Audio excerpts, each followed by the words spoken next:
welcome back to Daytime Live. We had to finish the show on a huge note. We're talking about the golden era of reggae to golden stages today. This queen, her voice has carried generations, and today we welcome a living legend, the undisputed queen of reggae herself. I will stand and applaud. Me too. Listen, man. Auntie Marcia Griffiths. Hey. Listen, me, I'm literally over here starstruck like, I miss Marcia, that, you know? Listen. Do you get that all the time? It's something that I'm accustomed to, but I'm so humble. People are sometimes surprised at the way I move. I guess they're expecting something else. I don't know. Up to now, you still can't figure it out. You can't figure it out. Such an amazing honor, long time coming from the University of the West Indies, an honorary degree there. Did you know beforehand that you were getting it? What kind of weight does that hold for you? How you feel? I knew I was notified before, but I had no idea what to expect. Mm-hmm. So when I stood there and I looked out at the graduates, I couldn't believe that I am actually graduating with all these young people.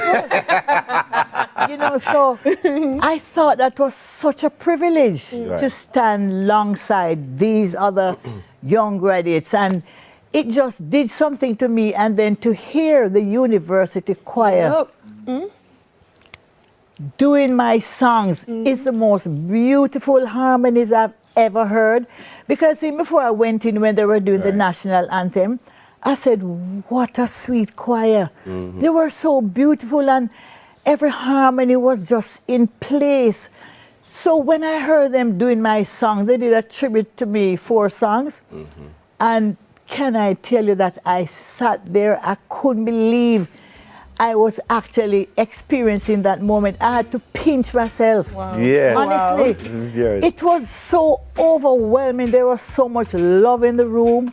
My heart was just overwhelmed. Awesome. I really can't find the adjective to describe the feeling that I had that day. Yeah, sometimes it was too much for one person. Sometimes thank you and I'm grateful. It seems too little, but it really sums up everything. Too much. It was too much for me that I almost passed out because I said, is this me? Yes, it is. Well, when you look at your career, such an illustrious career, and I'm sure personally you have so many memories. Can you look back at your professional career and say, these moments really stood out to me? They may not be everyone's favorite or they may not be your favorite, but can you think of maybe 2 or 3 moments you say, these really... Wow, that's not an easy one because having spent 61 years in the business. Yes. Some person don't survive one. I am so thankful.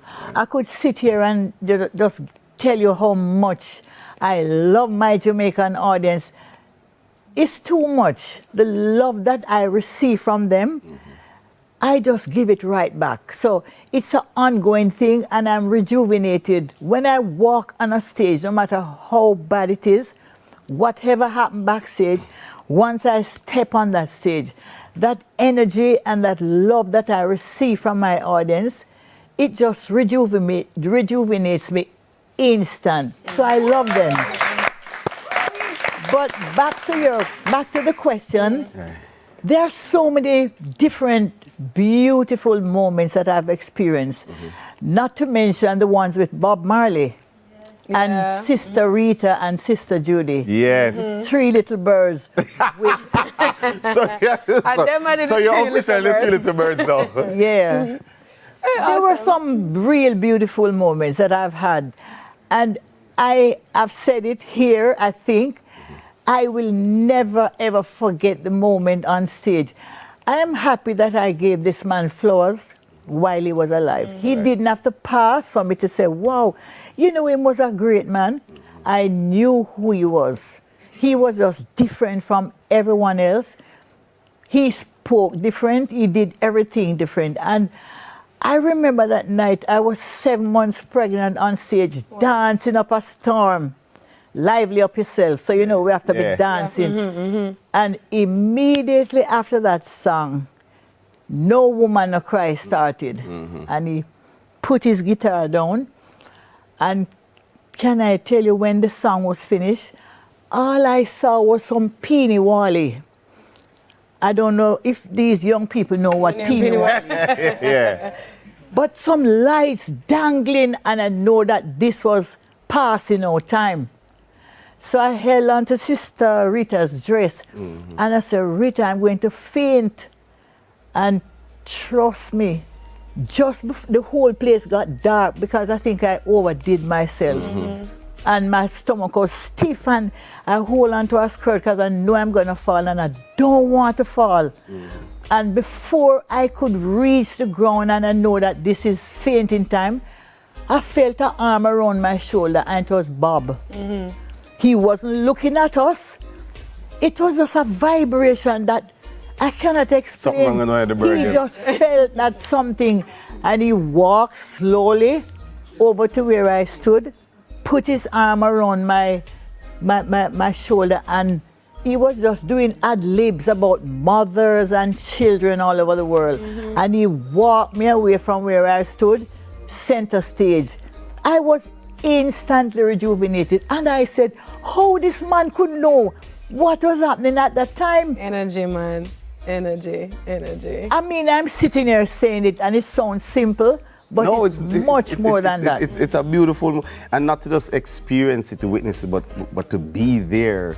It amazed me until this day. So I had to ask him on the show, I said, why did you come over? And he couldn't understand why I was even asking him that, because it's just a natural movement from him coming over and doing the ad-libs about mother, because I was visibly pregnant. So he was just maybe trying to comfort me while I was still working. We need a whole Auntie Marcia show, you know. We need a whole show just for you. We need a whole show just for you, right, guys? Before we go, because we have to wrap up real quick, Marcia, Queen, that's a, you know, huge honor for you. But looking back where you started, what would your advice to self be as a young Marcia, then not knowing that you would become queen of reggae music? Well, believe me, that is the amazing thing about my journey. Because it all started as a young girl, just loved to sing. So there was no vision of anything like this. Who could tell me that I could be sitting here 61 years after I started and talking to you about all these accolades? Because I did not enter the music for accolades and titles. I just entered because I wanted to send love, to teach, to educate, to unite the world through music, to comfort souls. That's what I came in the business for, because I always wanted to be of service to mankind from I was a little girl, and God could not have chosen a better for me to touch souls, and I know no doctor in the universe can touch souls. So I'm so happy. And Marcia, I can tell you, not many persons live to see, to shape their legacy, and that's exactly how we will remember you. I am Thank thankful. you so much for I'm coming truly by. thankful. Thank you so much. Thank you to Auntie Marcia. Thank you for coming, sharing your journey. Her music, her inspiration is going to live with us today and forever. Truly. Now, we'll never forget, and this is how we end today's show. We're going to go out with some music from Auntie Marcia. You can watch past episodes on onespotmedia.com. Tune in on Friday for another exciting episode of Daytime Live. Until next time, keep the rhythm alive. Keep your...